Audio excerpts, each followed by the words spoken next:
Bismillahirrahmanirrahim. Assalamualaikum warahmatullahi wabarakatuh. Innal hamdalillah nahmaduhu wa nasta'inuhu wa nastaghfiruh wa na'udzu billahi min syururi anfusina wa min sayyiati a'malina.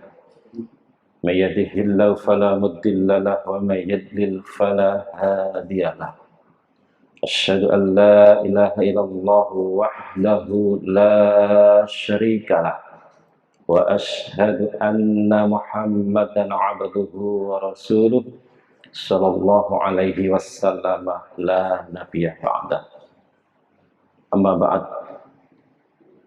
Hadirin ibu bapak yang kami muliakan, mohon izin untuk kali yang pertama, marilah kita selalu dan senantiasa berucap syukur alhamdulillah bil lisan kita dan mantapkan dalam qalbu kita, karena Allah subhanahu wa ta'ala telah memilih dan memilah hamba-hambanya sehingga mana yang pantas dan mana yang dipantaskan oleh Allah subhanahu wa ta'ala untuk nanti berada di surga Allah subhanahu wa ta'ala.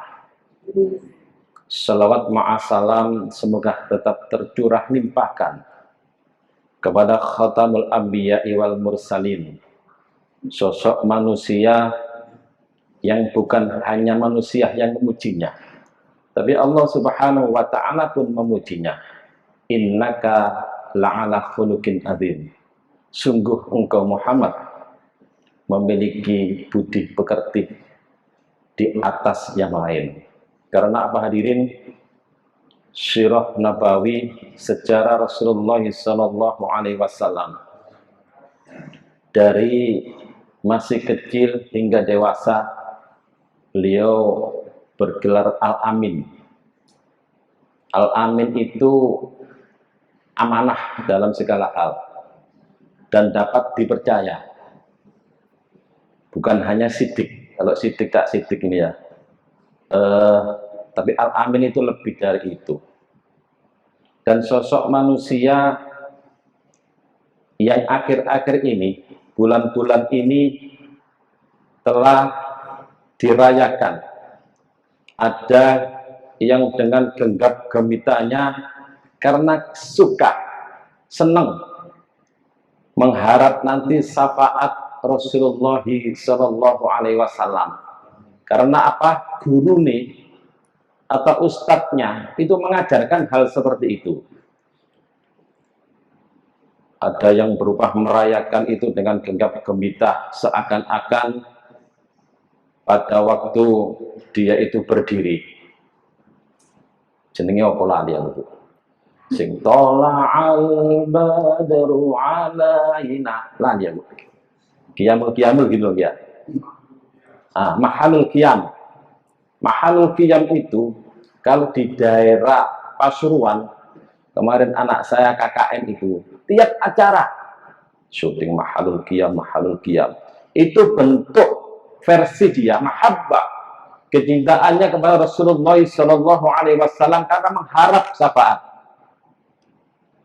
Tetapi alhamdulillah kita umat Rasulullah yang memiliki akal, yang memiliki ilmu, sehingga kita mengkaji bagaimanakah bentuk mahabbah, bentuk mencintai Rasulullah sallallahu alaihi wasallam versi salafus soleh.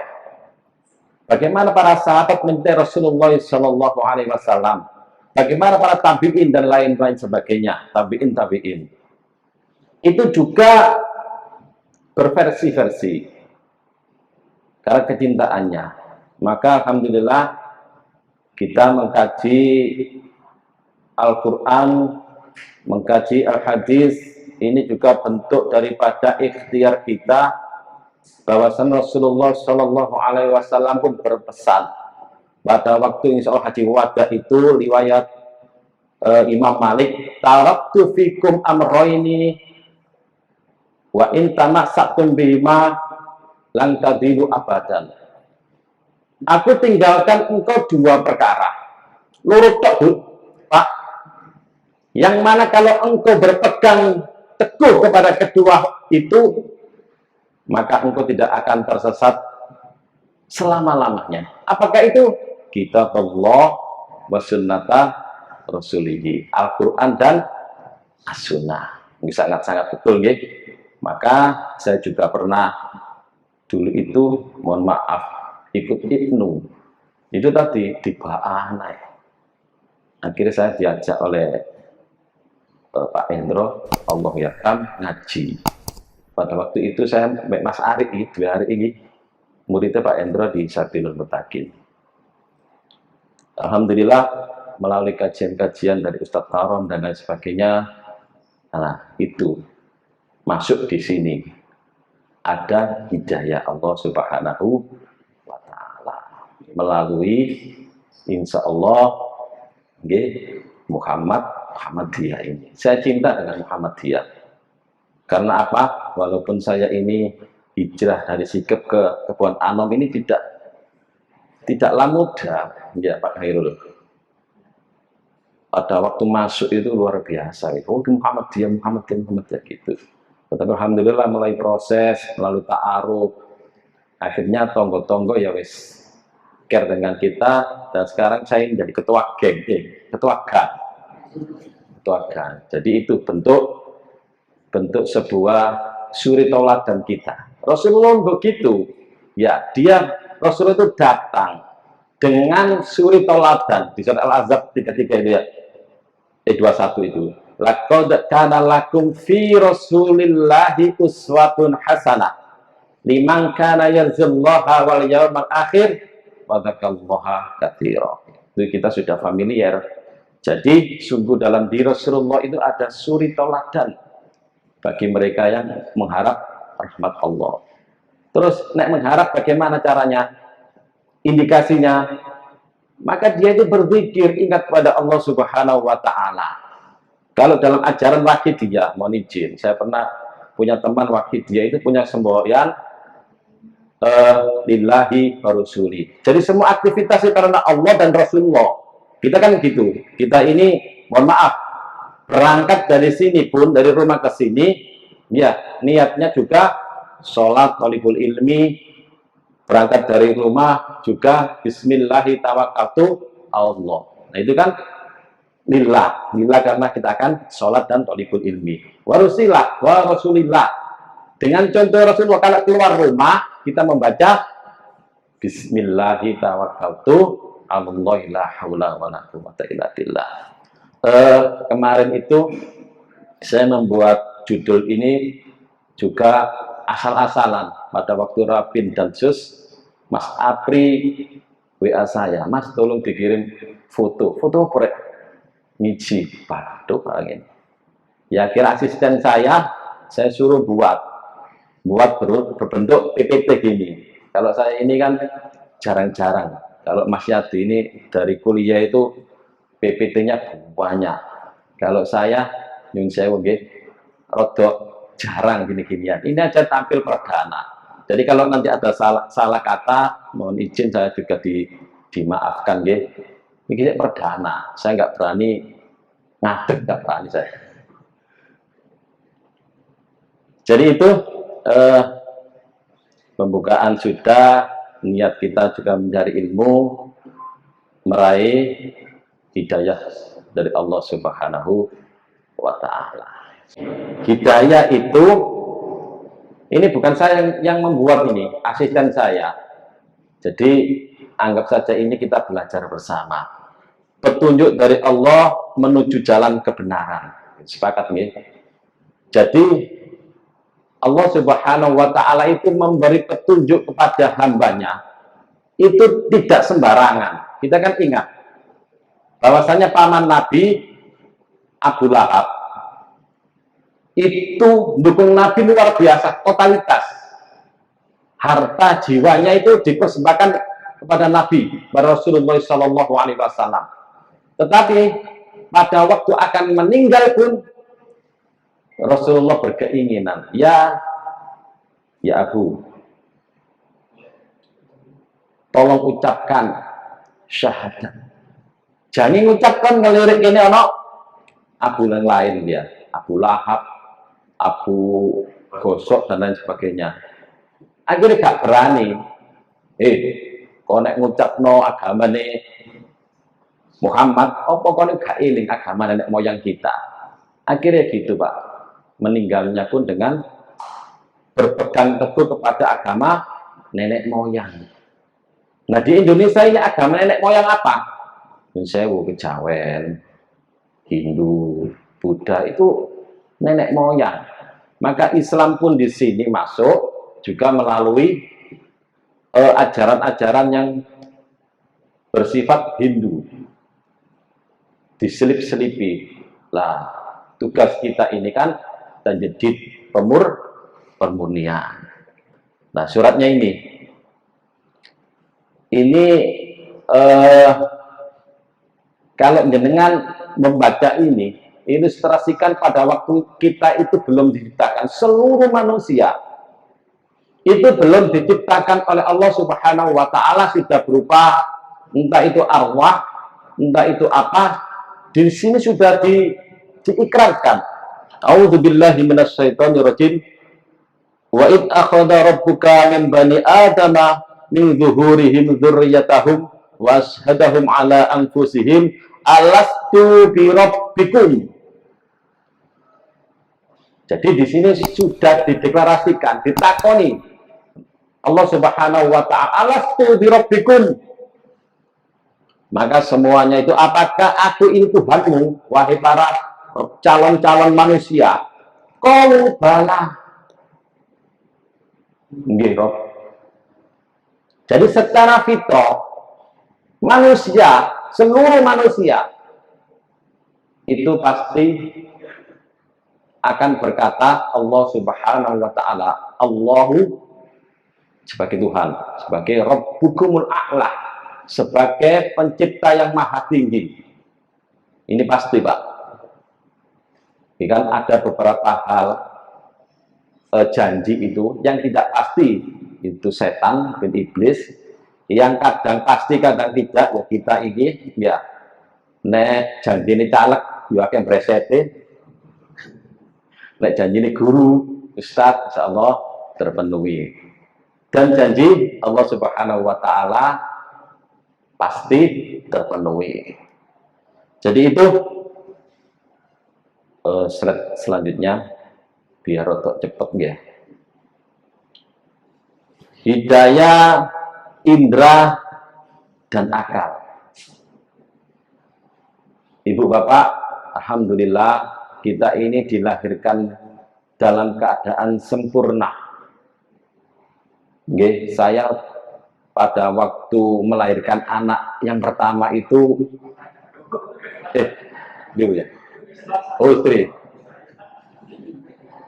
istri saya, maaf, melahirkan anak yang pertama itu kan menunggui Pak. Bagaimana detik-detik sampai brojol lah itu. Keluarlah. Itu yang kita harapkan itu bukan jenis kelamin atau apa. Sing penting anakku iki lahir selamat dan sehat. Ya, walaupun dicongkerem di apa wis jarno karo bojo ya.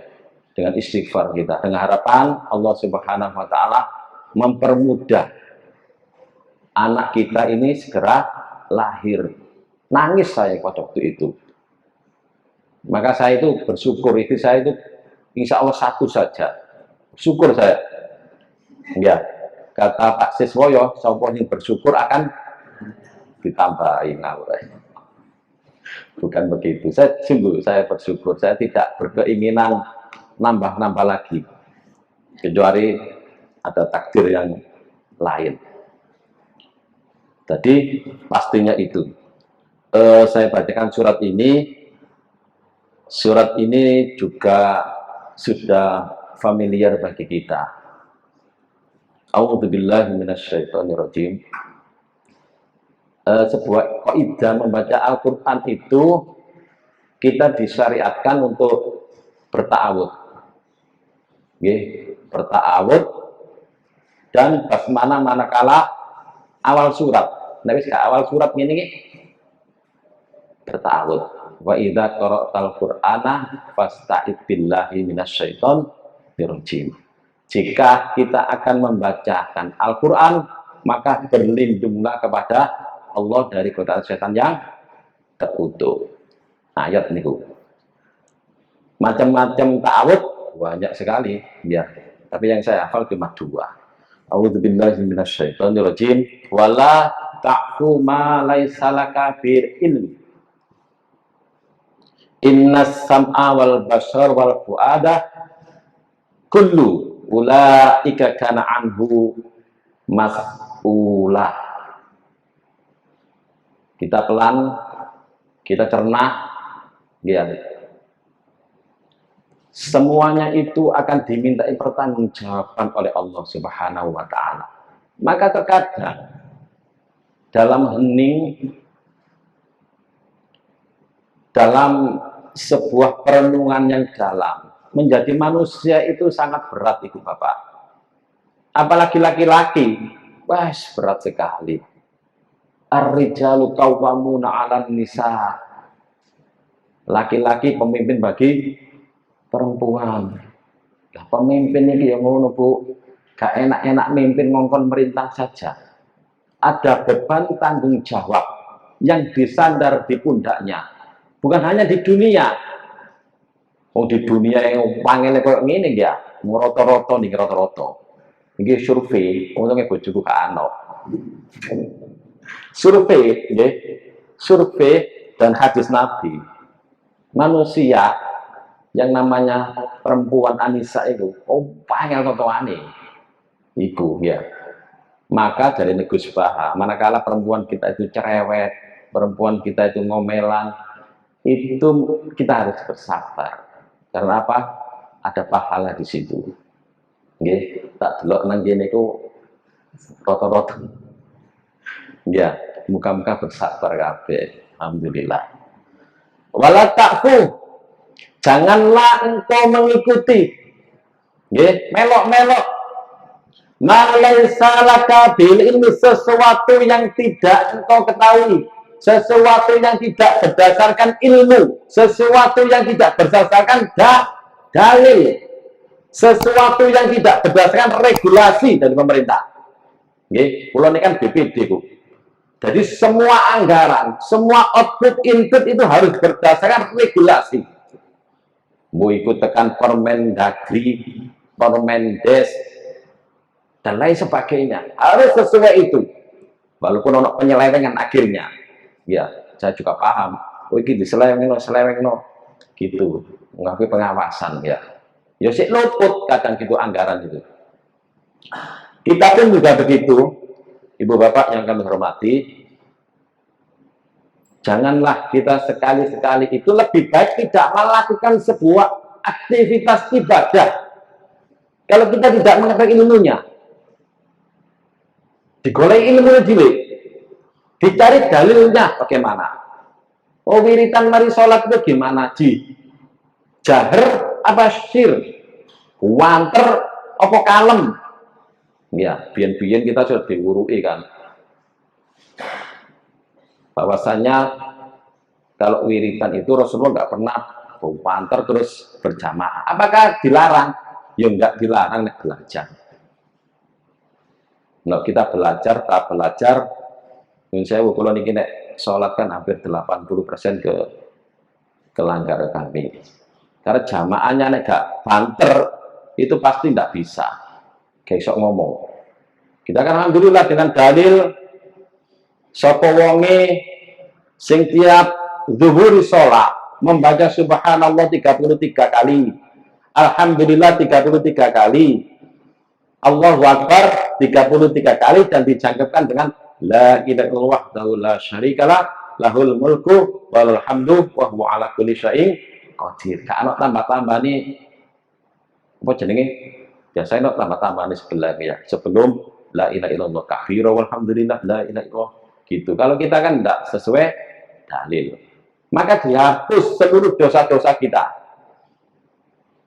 sebanyak buih di lautan. Luar biasa ya, itu dalil.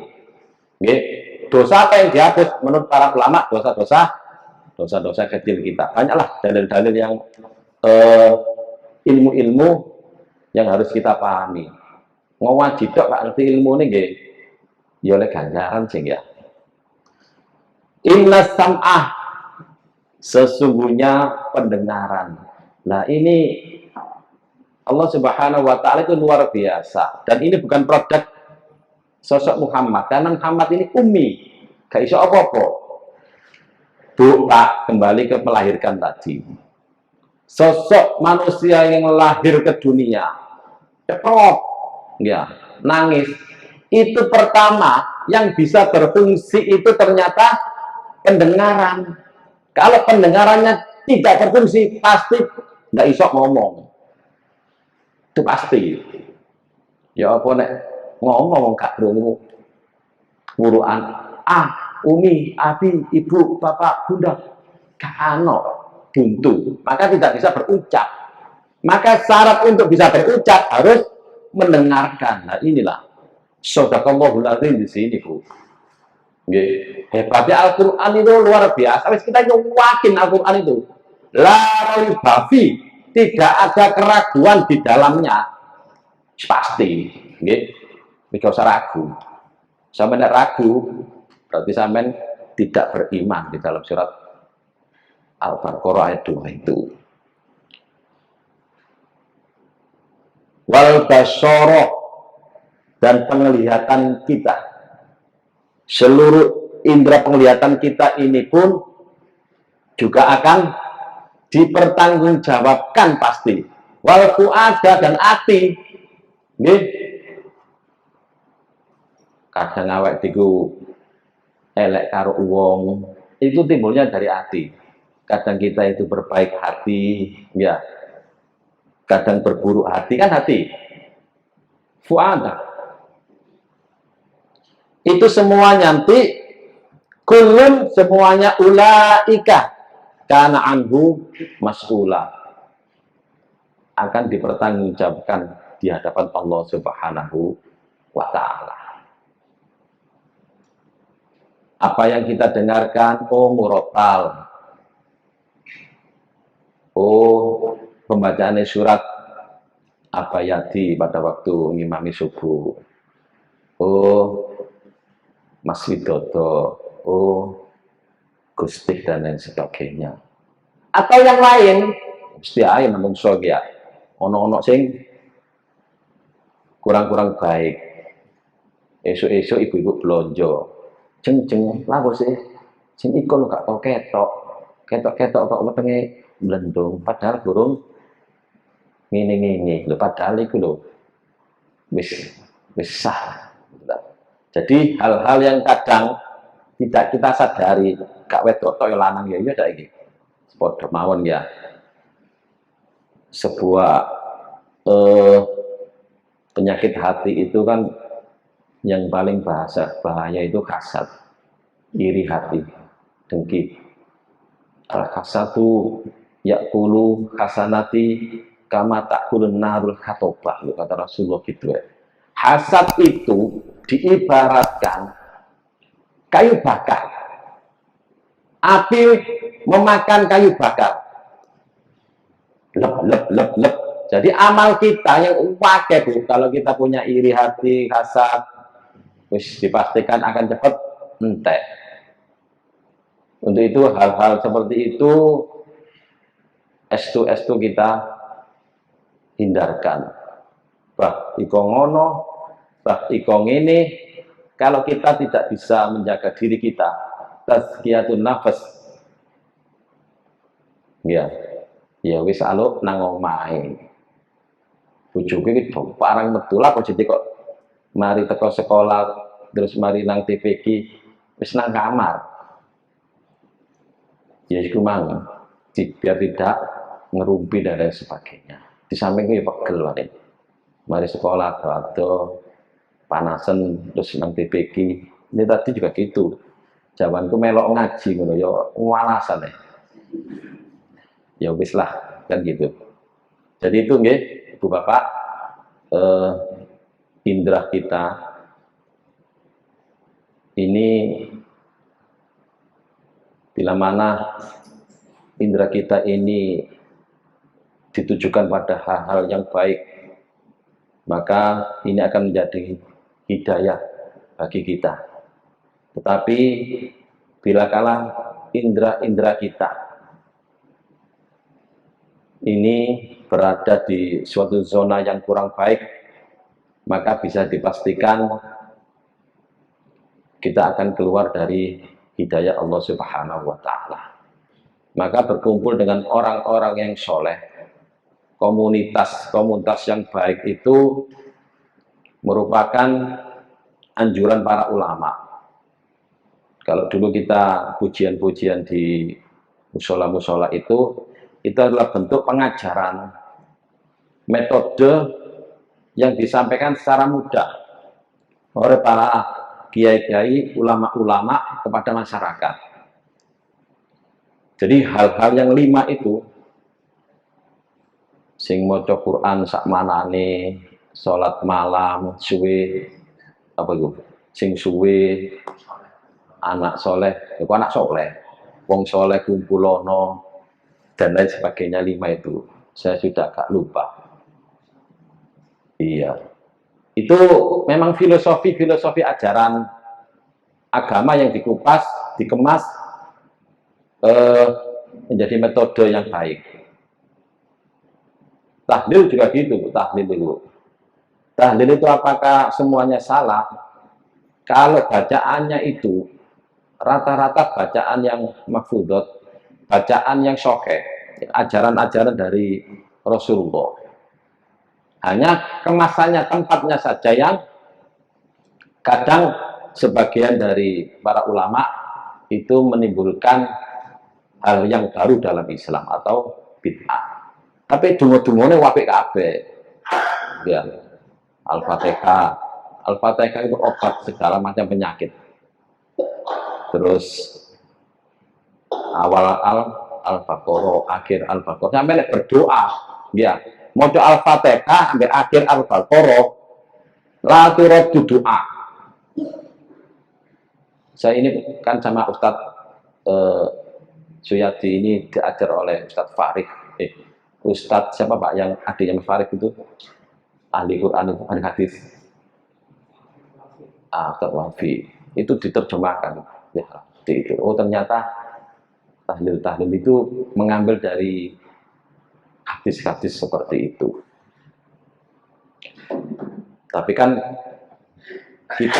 kita harus bisa berbeda sesuai dengan ajaran Rasulullah. Bagaimana kalau orang meninggal, maka pimpinan cabang kita berikhtiar, ya walaupun kadang dilaksanakan, kadang tidak dengan tim lazismu, kita berikhtiar memberikan mudin. Dan sudah bisaronya itu 2 kali gaji saya sebenarnya. Kalau saya 1 hari 150, bisaro mudin, ngeramut itu dikasih 2 kali. Nah, ternyata kemarin mari ngurus-ngurus ngalih, belum selesai ngalih. Wah, saya kan kecewa gitu. Akhirnya saya minta dikaji ulang. Terus jangan sampai ada asap mengepul 3 hari. Ya kita kasih berupa uang untuk beli makan. Beberapa kali sudah dilaksanakan di Tebel, yang lain belum. Ini surat yang kita baca berulang-ulang. Tetapi manakala jenengan ini tidak paham apa yang kita baca, ini surat apa ini? Al-Fatihah. Jenengan kalau membaca surat Al-Fatihah itu, kalau mau sholat itu, maka tancapkan dalam pikiran kita itu mikrojul mukminin. Sholat itu mikrojul mukmin, kita berhadapan dengan Allah Subhanahu wa Ta'ala. Maka kadang-kadang gitu, kadang-kadang mulai akhir ngelambi hari. Kadang-kadang itu saya itu tidak mampu untuk sholat. Karena apa? Kakek dosa. Ya, kakek dosa menghadap Allah Subhanahu wa Ta'ala yang maha suci. Jelas nangis pada waktu sholat itu. Maka pada waktu sholat sunnah itu saya kebanyakan di rumah. Jadi setelah pulang sholat maghrib atau sholat itu saya pulang melaksanakan sholat sunnah sambil belajar maca sing dawa. Jadi surat ini, ibu bapak yang menghormati, dengan kalau sholat, pastikan bisa mengartikan surat Al-Fatihah, itu saja. Di sini kita memohon kepada Allah Subhanahu wa Ta'ala, ihdinas siratal mustaqim. Ya Allah, tunjukilah kepada kami jalan yang lurus. Berarti ada potensi jalan itu tidak lurus, ke kanan, ke kiri, ya, zigzag dan lain sebagainya. Itu pasti. Dan jalan yang lurus itu jalan siapa? Al-Quran juga memberikan sebuah jawaban. Jadi tidak dibiarkan sebuah pertanyaan itu tidak ada jawaban kalau Al-Quran itu. Pasti kalau tidak ada di Al-Quran, ada di hadis. Shiratal ladzina an'amta 'alaihim ghairil maghdubi 'alaihim waladdallin. Jadi jalan orang-orang yang telah engkau beli nikmat. Nikmat berupa apa? Nikmat hidayah. Nikmat merasakan Islam. Ya, kalau di sini terjemahkan kan para nabi dan rasul. Artinya apa? Lu sik woi. Ini tak gawe ngene, nek gak ngene aku gak nutut aku gitu loh. Nggih, mohon maaf ya. Melanjutkan ini. Jadi nikmat Allah Subhanahu wa Ta'ala berupa hidayah itu yang kita baca berulang-ulang itu 7 kali itu 17 kali ya. 17 kali itu ini merupakan karena apa? Kita ini al-imanu yazidu wa yanqus.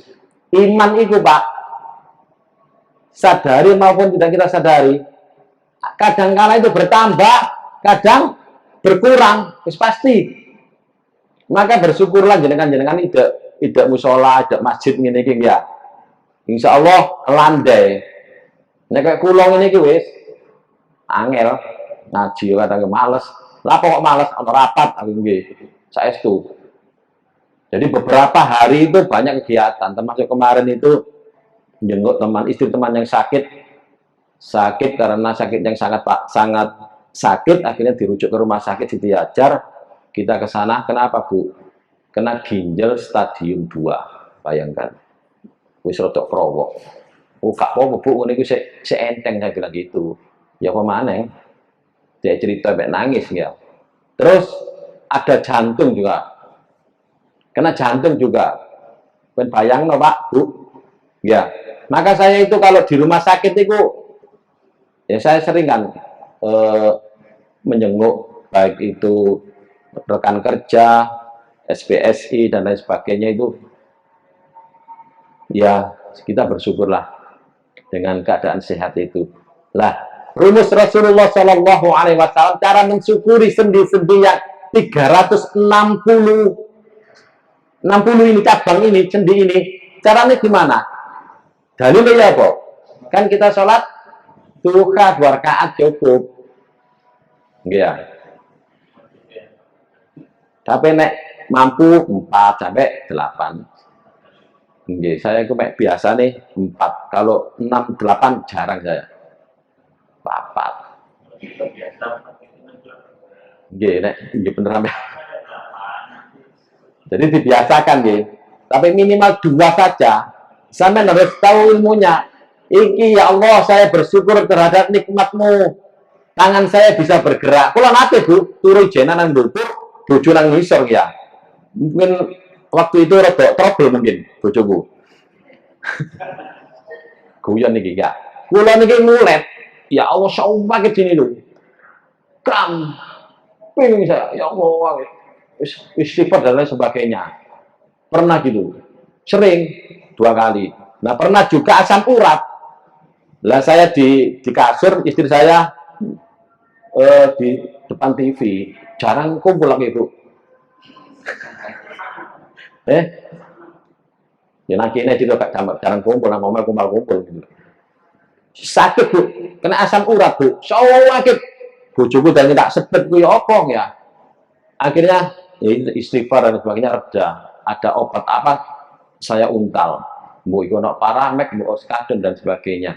Nggih sakit bu, sakit ngono tok lho, masya Allah. Nggih. Apalagi sakit-sakit yang di rumah sakit. Saya masuk di IGD bu, nulung wong bu, wong gawat di wedok ngono. Anaknya sing ngangkat sampai gak kuat ya, tak tulungi, tak angkat ya Allah. Enteng bu, enteng gitu. Siji nek mayit, ya Allah, mayit niku pantep bu. Kurangnya gila ngadusi mayit aku. Sering saya ini Pak Masjid. Sering lah keliling-keliling gitu. Jadi kemarin pada waktu pembekalan Mudin ke Buan Anom, saya ingatkan bagi Mudin haram hukumnya buka wadi mayit. Saya tanyakan gitu, gak boleh, baiku ya apa, baiku ya apa, itu jarno, simpen ya, digawe awake dhewe. Ana sing mantep, ana sing wenteng dan lain sebagainya wis. Ya, perilaku mayit itu macam-macam. Maka alhamdulillah kita punya komunitas ya. Makanya kadang saya ini kan sedih di apa Kusnan kemarin karena ya saya dengan Pak Nursam ya, Pak Nursam kita diamanai untuk ngeramut itu, warga minta tahlilan, masjid tahlilan, terus Mbak Umi ya Mbak Mas, wis gak usah lah, Bapak itu ini. Akhirnya diputuskan tidak pakai tahlilan, alhamdulillah. Pada waktu pengantaran di makam ya kita yang memberikan penghormatan yang terakhir.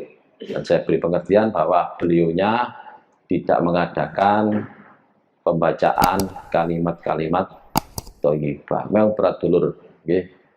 Dulur. Makanya saya berkeinginan nanti KRL itu kalau uangnya banyak, saya ngebon Al-Fatah, petang puluh santri ini nek sholat kita datangkan. Itu keinginan kami. Tetapi memang Allah Subhanahu belum. Yaitu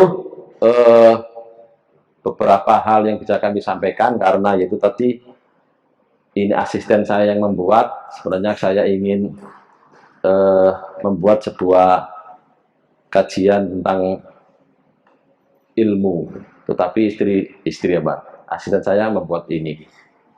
Jadi itu apabila ada kesalahan dan kekurangan mohon kami dimaafkan. Mudah-mudahan kita diwafatkan oleh Allah Subhanahu wa taala dalam keadaan Islam dan husnul khotimah. Itu harapan kita berada di dunia ini. Kami akhiri bila taufik walidayah waridha wa inayah. Kita akhiri dengan doa kifaratul majelis. Subhanakallahumma bihamdika asyhadu an la ilaha illa anta astaghfiruka wa atubu ilaik. Assalamualaikum warahmatullahi wabarakatuh.